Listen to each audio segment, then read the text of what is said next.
Hey guys, thanks for joining me with Learn to Play Games. My name is Lance, and we're here at Gen Con 2019. This is day one, the beginning of day one. Super excited to be joining Mythic, and we're going to be checking out some really cool new games that they got. So, can you tell me a little bit about what you guys have this year? Oh man, we really made it a big year this year, right? We had three big announcements essentially. The first kind of straightforward one is Super Fantasy Brawl. The Pledge Manager has now opened, so the Kickstarter was a huge success. Yeah, you guys did amazing with that. Oh, dude, I mean, that's a really big win for us. I was hoping just for a couple of thousand backers to help build what's going to be a big retail scene for the game. It's going to be real organized play driven, so when it hits stores next year, we want to support it with events and at conventions and all kinds of play, because the game's really all about bringing champions together and brawling and kind of finding the best champion of all time, essentially. Oh, of course, so yeah. we got like 7,500 backers just under that, which was incredible, blown away. So the Pledge Manager opened on Monday, literally just on Monday, over at gamefound.com. So that was the first big thing for us. So we're doing lots of demos of it like it's going down a storm.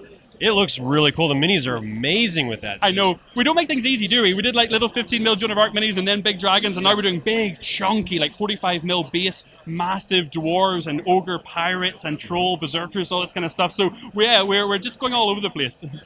And then you guys have a new one you just announced that I'm super excited about. Can you tell me a little bit about this one? So we decided we didn't decide. We kind of had the opportunity just through mutual kind of friends and connections to meet with Lucky Duck Games, who are kind of probably best known for Chronicles of Crime. They did Jetpack Joyride as well, but and Chronicles of Crime and that system of the app-driven narrative kind of discovery game where you're trying to prove cases and stuff.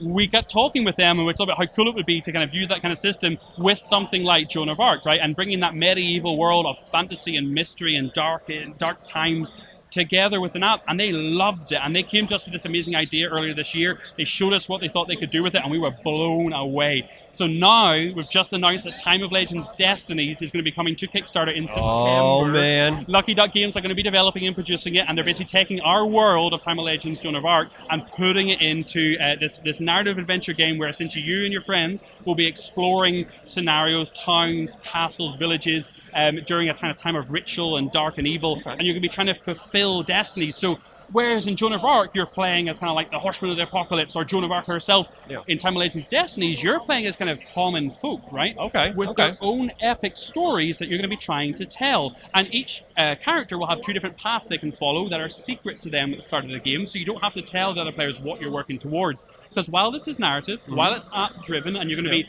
finding out things, collecting resources, trying to gather your story, it's actually a competitive game. Okay. You want to write your annal and your kind of destiny before the other players do. So while you'll be getting information from each other, even mere kind of comparing items and talking and negotiating openly around the table, you're actually trying to prove your character's destiny before the others. So it's really a bit different, something that people don't expect. It'll use the same scale of minis as Time of Legends Joan of Arc, but it will be a standalone game. Nice. So hopefully it's hitting Kickstarter if the Lucky Duck guys stay to their kind of schedule, their plans in September. And basically we'll be supporting them, helping them bring all the art and the world and the lore to life, and we're just absolutely loving it. Awesome. Thank you so much. So I'm gonna jump behind the camera and we'll take a look at these games, see and show you all the cool features of them, so you guys know what you want to back in September, of course. One little last thing I want to say to you before you go, because we haven't spoken about this properly yet, but Joan of Arc itself is coming back. No kidding. We said it. Awesome. In fall this year, Time of Legends Joan of Arc, the original kind of 970 mini game with the dragon, the devil, and that stuff, we're taking it back to Kickstarter.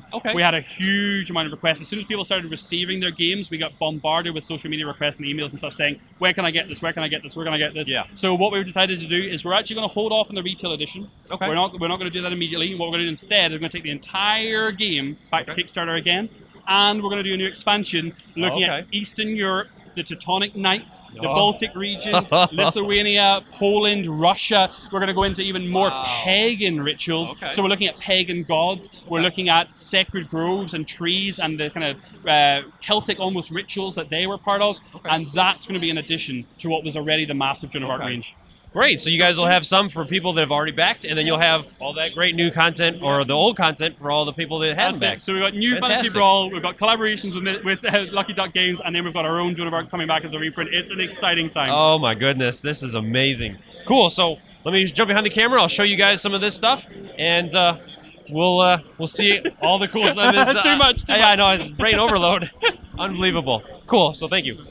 Hey guys at Learn to Play Games, we're going to have a look at Super Fantasy Brawl. I am Az with Mythic Games, and we are presenting what was our Kickstarter that has just now finished and is now late pledging over at gamefound.com. Super Fantasy Brawl is exactly as it sounds, right? It's high fantasy, high fun. We've got these dynamic, interesting, colourful, vibrant, large champions that are basically jumping into an arena and having a brawl, and players are basically playing as wizards, bringing together their favourite champions from all of fantasy genre to come and battle in the brawl. So here we have Dugrin, we've got Darren and Gwen, and they come with their own champion cards, and those champion cards also then come with action cards for each champion. So for example, we have Onwards and we have Knockdown here for Dugrin. We've also got Shield Slam and Mighty Blow, Blizzard and Hold Ground. So this is an action-driven deck card-empowered game, but it's not a deck builder because the game's completely faction-free. If you want to take Darren out of there and you want to swap it in for a different champion, you can absolutely do that. You'll take Darren's 6 cards out of your deck and you'll put Kilgore's 6 cards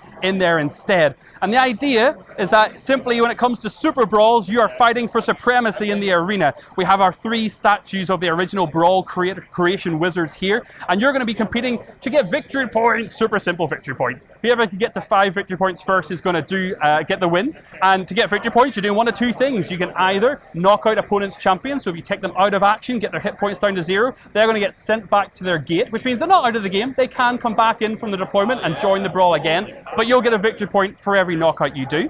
The other thing that you're going to be doing is completing challenges, and we'll have challenges that'll be randomly popping up. The players will be fighting over, and these are going to be trying to get you to move your champions into different deployment areas, different areas of the board. So for example, having a champion in your deployment and your enemy one would score you this challenge, or having 2 or more champions adjacent to Esme's blue statue here at the start of your turn will give you this deployment. And the game is super simple to play. On your turn, you're basically got your player board with your champions, and you're going to be playing 3 actions, right? So 1 red, 1 blue and 1 yellow. These represent the 3 cores of Magic: for destruction, for manipulation and for creation. You take an action, you just flip over your core and you play either a standard action or, if I reach underneath here, a card that matches that. So in this case, if I played a red card, I could use Dugrin to use his Blizzard to move around the arena, target someone, hit them with a strength 2 attack, and then after the attack, if I dealt damage, I'll be able to Blizzard and bring that ice down on all the opposition's opponents. So every turn, you rock out 3 actions, shuffle up your hand, you discard it essentially, and draw a new hand of 5. So you're basically every single turn trying to make the best situation out of the cards that you have. There's no dice in the game, so it's very deterministic. The only randomness really is the way your cards come up, but you can always mitigate that by planning, because planning will let you take cards and basically take them out of your hand, flip them over and put them back on top of your deck, ready for your future turn, which means you can actually prep to counter your opponent if you think you know what they're going to do in the following turn. Very simple to play. It's on late pledge right now. You can get the core game, which is essentially 12 champions, plus the statues, plus the board, everything you need to play for $49 over on gamefound.com. So we're late pledging it. There's also a bigger one where you can get more champions on top of that. We've got another 3 champions for Force of Nature, neoprene expansions, and all sorts of upgrades for sleeves and stuff as well. So yeah, this is Super Fantasy Brawl. You can check it out on gamefound.com now. Games, and we are taking a look for the very, very first time, only announced on day 1 of Gen Con, at Time of Legends Destiny. This is our new collaboration with Lucky Duck Games. They're going to be developing and publishing this game and bringing Time of Legends, Joan of Arc, and the whole medieval world to life.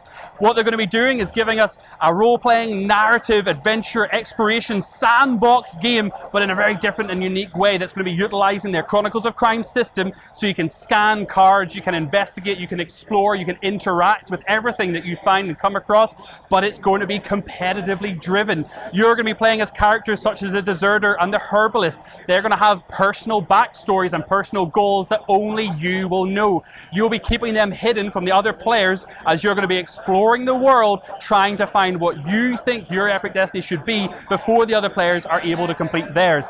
It is going to be an app-driven game, so Lance and everybody at home at Learn to Play Games, you can see here we have a small demo of the app where we've got the simple world in front of us. So this is the town of Centilli. All we know at the moment that the town is being ravaged by a werewolf, and we'll be using the same scale of Time of Legends Joan of Arc minis in the game, but the game will be completely standalone. Everything will come in the box. You don't need to have anything from Time of Legends Joan of Arc, the Mythic Games title. Everything you need for Time of Legends Destinies will come in the box. So we know a werewolf is ransacking the town. We know someone was behind the fact that the werewolf has been made and come here. We think there's a ritualistic background behind it, but each of the characters are going to have a different kind of route to find out what they think should be done to make the world just again. So right now we're on day 3. I'm playing as the herbalist right now. I'm going to basically look at the board. I've got my herbalist right here. I can freely move around the board wherever I see fit, or I can interact with these points of interest on the board. And we've got them on the screen and also on the physical location so you can kind of see it clearly. For talk's sake, I'm going to go and have a little chat with the innkeeper and see what I can find out. So on the app, I'll just zoom in here. I'm going to pop my finger and hit the inn. It says, do I want to go into the inn? Yes, I do. Let's go in. So what do we find out when we get to the inn? It says, a warm beacon of light and scintilla. The inn is typically packed full of patrons at this time of year, but not this winter. The few people who come here each evening prefer to sit in silence. The innkeeper calls you as you enter. I need to deal with Patron, the Romani traveling trader. He was returned with his payment 2 days ago. He travels around in a colorfully painted cart, easy to spot. If you see him, remind him that he still owes me 4 coins. So that's something that you'll have to keep in mind, and all players will get this information, right? So you're going to know that if someone's able to find this Romani trader, that they're going to be able to get some quids in potentially. Now, 4 options have been presented now to the herbalist. We can listen to some gossip, and that's attached to a wisdom test. So do you know what? Let's just do that as the first option. So I'm going to hit wisdom test, and I'm going to listen to the latest gossip. Whenever you do a test, if I bring you down to the herbalist board here, you'll see that we have the herbalist card. We've got a number of tracks and an inventory of different items.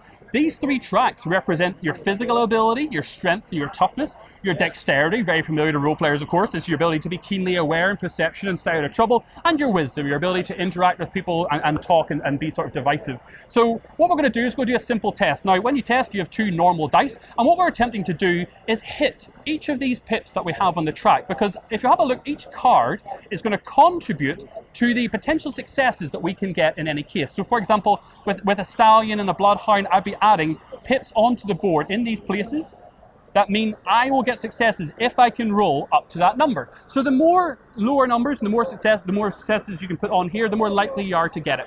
I'm not a particularly confident person, so on top of my base dice, I'm also going to add in an effort dice. And you only get 1 effort dice refreshed per day. So committing these is kind of like when you really want to get something successful, right? So I'm going to roll. And hopefully I rolled Snake Eyes, my first roll. This is my second roll of Gen Con. Oh, that's not amazing. So I got 6, right? So it's a wisdom test, as the app told me. So I'm now going to go 2, 3, 4, 5, 6. I got 2 successes. If I had managed to roll on the effort dice, I could have got a straight success had I been a little bit more lucky. So I'm going to tell the app I got 2 successes, and let's see what I work out from listening to gossip. I heard that our huntsman who lives southwest from Scintilla is sick. Now when the wolves are on the hunt, he should be working all day long. Someone should help him. Okay, so I'll hit OK. What I'm going to do is basically have a little look down here. I can see southwest of Scintilla, we actually have a point of interest already for the woodsman's hut. Now we don't have the woodsman yet, we just have his hut, because we haven't actually gone and investigated to confirm that he's there. Let's do something else. I'm going to buy some provisions. So that's going to cost me a gold. I would simply take a gold from my supply. At the minute, we're just using these prototype bars. Pop that back again, pay 1. And that's going to let me jump into what is essentially the giant item deck. Now, you don't really want to look through this, but this is going to be massive, and a lot of it is going to be very specific to the current scenario you're playing. So I want some travel rations. Here we go. So the travel rations cost me 1. This is going to go into my inventory, and it's going to give me the option to re-roll dice in the future. And you'll also see it comes with a QR code, which means it's something that I can use with the app at a future stage. I'm going to pop that into my inventory. I'm then going to ask the innkeeper about something, and you'll see now the app presents us with the webcam. So anyone that's familiar with Chronicles of Crime, this is a similar system where essentially I can ask anything that I have in my person. I can ask the innkeeper about the travel rations, the herbs, the bloodhound, the stallion. In this case, I'm going to be a bit more interesting. I'm going to ask him about my actual destiny. So this is me as a character. What does he know about the goal that I seek? And right now, nobody else at the table knows this, only me. So whatever I'm about to reveal is going to be revealed to them. So no, this is a risky one. This is going to give me some insight, but it might let the other players know what I'm working towards. And that's risky because it is a race. You're trying to prove your destiny before the other players. But I'll scan this. It's a little bit dark. There we go. So let's see what the innkeeper has to say about my destiny as a herbalist. Haven't you heard what I told you about the money? I don't need to engage with other people's problems until I solve my own. Maybe the blacksmith will help you. He's always willing to get into trouble. So the innkeeper's basically got nothing to do with what we want to do. That's fine. We know the blacksmith is in the town, so maybe if we want to, we could go and chat to him. Or we could head off to the huntsman. We know he's sick. He could probably do with helping out with the wolf problem. So we're going to have a decision to make. So that's fine. I'm going to end my turn. And you end your turn either by your choosing after you've completed a location or point of interest, or sometimes you'll be forced to end your turn when things don't go your way or something naturally draws you to a close. You're not always going to be able to predict how many actions you'll get to do, but you will have to choose a little bit of priority of which actions you do take up. So day 3 for the deserter. So if I was playing as a deserter, I've got a board over here for him with my own stats, of course, and own different cards. And when you're playing the game, you can play it solo, 2 or with 3 players, but the idea is that you are kind of working towards what's called an epic destiny at the end. And the epic destiny is essentially you're going to say, I'm going to prove what I think should be the climax of this story. And when you enter into an epic destiny, you're basically going to be saying, this is me trying to prove my case or trying to successfully complete my goal. And at that point, other players will be able to get in your way and disrupt you. I will mention quickly, as Lance is doing great camera work on this, this is very much prototype. We've just announced it, obviously, at Gen Con, but we will be going to Kickstarter. It will be the Lucky Duck Games Kickstarter in September. I'll show just a little bit of exploration now before we wrap up. So I've got the deserter in here, and I'm going to just explore a tile. So I'm going to go down to this tile 11. It says, do you want to explore this location? So I'm going to basically just move to an adjacent tile. So I'm going to flip this guy over and place it back in. So this says, a mixed forest so dense even the snow has trouble to invade the frozen ground beneath the trees. Place face up tile as indicated. Then it says, in the ditch near the road, you can see a destroyed cart. So I'm going to pop a point of interest on that as shown. And a wolf den could be the same pack that attacked the church, but that's not necessarily going to be a werewolf's lair. So I'll point one there as well. So the actions of the herbalist to go into the inn and talk about the traveling Romani, a trader, points me that this could be his cart, right? So for example, if I was then to go to overturn cart and say, this is where I'm going to commit my deserter to, I'll get some options. And actually, I've been presented with 3 different test options. In a shallow ditch lies an abandoned trader's wagon, painted with painted flowers. The horses are gone. Crates and sacks lie scattered around the wagon. Tracks indicate that the cart was attacked by a pack of wolves. You can't find the body, but you notice a colourful Romani vest coloured with red stains. Suddenly you hear a long howl in the distance not too far away. So I can either sift through the things on the cart with a dexterity check, I can look for traders' secret compartments with a wisdom check, or I can try to crack open some crates with a strength and physical check. If I have a look at the stats that I have on the deserter, you'll see that really physicality at the moment is not my strength. I've only got 2 potential successes here. For my dexterity, I have actually up to 4 potential successes, but 2 of them are up in the 10-11 region, and my wisdom's a little better. I've got 3 kind of all around the 5, 7, 9. So do you know what? I'm going to go with wisdom. I'm going to grab my 2 basic dice, and I'm going to stick 2 effort dice into this to try and make sure I actually find something that's worth note. I'm going to hit looking for secret compartments, and let's give it a roll. Oh my word, I am terrible at rolling dice. So I managed to get myself 8, right? So if I look at my successes, that means I'm going to get myself 2 successes. So I get the 5, I get the 7, but I don't make it to the 9. It's worth noting, actually, you might notice above these that there are little stars, and these are related to experience you gain. And you can spend experience points to place new pips onto your track. 1 will let you put 1 up at the top, then 2, then 3, then 4. So saving experience will allow you to put better success opportunities further down. So I got 2. I don't think, can I re-roll? No, I was having a quick look at my stats here, and if you actually look down here, the tarot card, which is tarot card for the moon, says in every wisdom test, you may re-roll all your rolled test dice. So actually, do you know what? I'm going to re-roll my 2 test dice and see if I can get a better number. I do not. In fact, I get a worse number, so it's okay. I still end up with 2 successes. I'm glad I'm not in Reno or Vegas. Okay, I find the trader's coffer intact. So, okay, maybe I didn't find everything I could have found, but I did manage to pocket myself 4 gold. That was probably the innkeeper's gold, actually, I'm now realizing. But hey-ho, it's mine now, and that just means they'll have to deal with it. So suddenly, oh, hold on, I've got an event here. A snarling, howling pack of wolves circles the wagon. You start running, but the beasts are much faster. After a frantic chase, you find yourself standing in the wolves' den with no escape. Dang, okay, hold on. So now I've got a choice, and now I've got double tests. So you find yourself ambushed by a pack of wolves that came from a nearby den. You can see at least 5 of them. Okay, I can attack the pack, which will use my dexterity and my strength, or I can use wisdom and dexterity to run away. I'm really not sure about this. This is pretty rough, actually. I think I might run away. So again, I would do a test. I don't have any effort dice now because I spent them before. I get a 6. I got 1 success then from Wisdom and 4. I got 1 success then from Dexterity. I'm not sure if this is going to be enough, but it might be. You manage to run away, but you lose your breath. So I gained 1 experience, but I would exhaust all of my effort dice. So essentially, if I did have any left, they would all be gone. I would basically have expended myself, and over the next 3 days, I would have to accumulate those back. So that was just a little sample of 1 day. That was basically day 3 in this little demo scenario of what is called the Werewolf and Centilla, essentially. This will be coming to Kickstarter, as I say, with Lucky Duck Games around September. That's when they hope to launch it. And the idea is that you'll have lots of different scenarios to explore into, lots of different characters to play as, and if you're really into the Time of Legends Destinies, you will be able to play them chronologically. So you will have scenarios that will go in together, you'll have an ongoing narrative, characters returning, characters that will come back, and as a final little tease, I'll show you just some of these tiles, some of these locations can be really quite revealing. So they can go from being simple looking clearings to actually being full of people and characters depending on what information you have or what you've gained as you go. So the app's going to help manage that.